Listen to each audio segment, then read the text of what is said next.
20 তারিখে নরেন্দ্র মোদীজি হলদিয়ার হেলিপ্যাডে আসছে। পর্যাপ্ত পরিবহনের ব্যবস্থা থাকবে, পর্যাপ্ত, প্রতি বুথ থেকে যেতে হবে। রাজি তো? মোদীজিকে দেখতে যাবেন তো? ভগবান, মানুষরূপী ভগবান। একটার সময় যেতে হবে, উনি 2-2:30টার মধ্যে নামবেন, তার ভাষণ রাখবেন, শুনবো আমরা। পর্যাপ্ত পরিমাণ যোগাযোগের ব্যবস্থা শক্তি কেন্দ্র প্রমুখরা, মন্ডল প্রেসিডেন্টরা, নেতারা নেবেন। সব বুথ থেকে গাড়ি যেতে হবে উৎসবের মতো। 2 হচ্ছে 22 তারিখে শুনছি কয়লা ভাইপো আসবে। ওই দিন সব গরু বেঁধে রাখতে হবে, জামা কাপড় বাইরে শুকাতে দেওয়া যাবে না। মহিলারা যাদের গলায় চেন, হাতে সোনার জিনিসপত্র আছেন, কেউ বাড়ি থেকে বেরোবেন না। ওই দিন লাল চুল, কানে দুল আসবে। ওই পুলিশের বাপ মা মরা দায়। ওই দিন দেখবেন পুলিশ কিরকম করবে, পা চাটবে। গতবারে দেখছিলেন না, অমরনাথ জলের বোতল নিয়ে ঘুরছে। এত নির্লজ্জ! কোথায় তমলুকে মারপিট হয়েছে, এই 80 এই যে আইসিটা মিচকা শয়তান। আমি সেদিন 6টা লোক দাঁড় করিয়ে রেখেছে বাসন্তী বাজারে, সামনে পুলিশ। মইদুল বলে একটা পুলিশ অফিসার আছে, দাঁড়িয়ে আছে কটার ফোর্স নিয়ে, পিছন থেকে হু হা করছে। আমি নেমে ফিরার সময় নেমে পড়েছে হাওয়া। বেরিয়ে আসার পরে ভাকুটিয়া থেকে একটা ছেলেকে তুলে নিয়ে চলে গেছে, অ্যারেস্ট করেছে। আমি বলে দিলাম, যত অ্যারেস্ট হয়েছে না, সবকে আমি সংগ্রামী ভাতা দেবো বিজেপি সরকার হলে, মাসে 5,000 টাকা করে। আর এই আইও গুলোকে আমি বলে দিলাম, আপনাদের রিটায়ারমেন্ট বেনিফিট যদি আটকে দিতে আমি না পেরেছি, আমার নাম শুভেন্দু অধিকারী। আপনি রিটায়ারমেন্ট বেনিফিট পাবেন না মিথ্যা মামলা করেছেন বলে। খুব সাবধান। আমরা নমিনেশন ফাইলে গেছি, গোটা কত ডাকাতকে বসিয়ে রেখেছিল হসপিটাল মোড়ে, হল্লা করেছে। এখান থেকে খোকন মাইতিকে তুলে নিয়ে গিয়ে বলছে 10 দিনের পিসি চাই।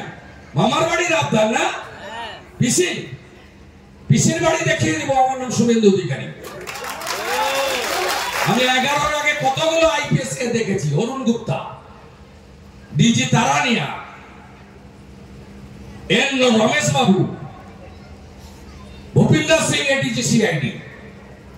বুদ্ধবাবু 7টা এসপি চেঞ্জ করেছে আমার জন্য 1.5 বছরে। নাম শুনবেন? গঞ্জে অনিল শ্রীনিবাস, অশোক দত্ত, অশোক বিশ্বাস, বাস্তব বৈদ্য। কত নাম বলবো আমি? এস এস পান্ডা। আমাকে জব্দ করতে পারেনি, পরে স্যালুট দিয়েছে 11-র পরে। এখানে যা করছেন এই সৌমদীপ বেটা এসপির কথা শুনে ভুগতে হবে। আমি অনেককে ভুগিয়েছি। আমি সিপিএম এর আমলে লক্ষণ সিটকে হারানো লোক, আর 211 সিট যেদিন মমতা পায় সেদিন তাকে হারিয়েছি আপনাদের ভোটে। ওই দিন একটু সবাই সাবধানে থাকবেন, চোর আসছে, কয়লা চোর, বালি চোর, পাথর চোর। আর 23 তারিখে আমি অঞ্চল পরিক্রমা করব ঠিক করেছিলাম, ওটা চেঞ্জ করে দিয়েছি। 17টা অঞ্চল থেকে 30,000 লোক নন্দীগ্রাম স্টেট ব্যাংকের মাঠে জড়ো হবেন। কয়লা ভাইপো যা যা বলে যাবে তার সুদ আর আসল সহ উত্তর আমি ওই দিন দিয়ে দিব শেষ পর্যন্ত। তাহলে কথা পাকা। নিজের বুথ শক্তিশালী করবেন। মেরা বুথ সবচেয়ে মজবুত। এই দায়িত্ব নিয়ে বাড়ি যাচ্ছেন। 20 তারিখে হেলিপ্যাডে দেখা হবে, 23 তারিখে স্টেট ব্যাংকের মাঠে দেখা হবে, 25 তারিখ আগে ভোটদান, পরে জলপান। হীরক রানী, হীরক রানী, হীরক রানী, চোর মমতা, চোর মমতা। আরে বলছে পুরুলিয়ায় গিয়ে, এই বিরোধী দল মানে আমাকেই বলছে, নাম বলতে লজ্জা লাগে। কালকে আসবে, হলদিয়াতে সভা করবে, কাঁথিতে হাঁটবে।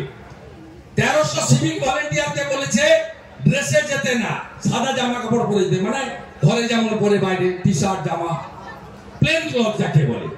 চেয়ার ফাঁকা থাকবে, ওদের বসাবে। যে কালকে ইউনিফর্ম ছাড়া ডিউটি করতে যাবে তার ছবি থাকবে, বিজেপি এলে চাকরি যাবে।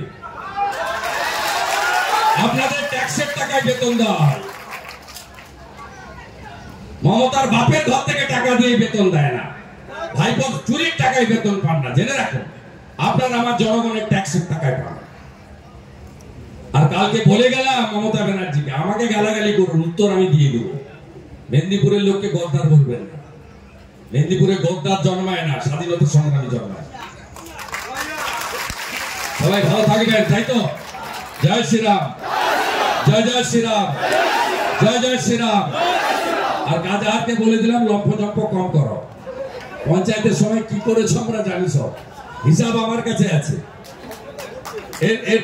এরপরে বেশি বললে আমি সব বলে দেবো মাইকটা গিয়ে। ভালো থাকবেন সবাই, ভারত মাতা কি, শুভরাত্রি। 9টা বাজে, বাড়ি পৌঁছতে আহমেদাবাদের লাস্ট পৌঁছতে একটু সময় লাগবে, অনেকে বেরিয়েও গেছেন। আস্তে আস্তে বেরোন, আমি রায়পাড়ায় বসছি, সবাই বাড়ি পৌঁছালে তারপর আমি প্রস্থান করবো, ঠিক আছে?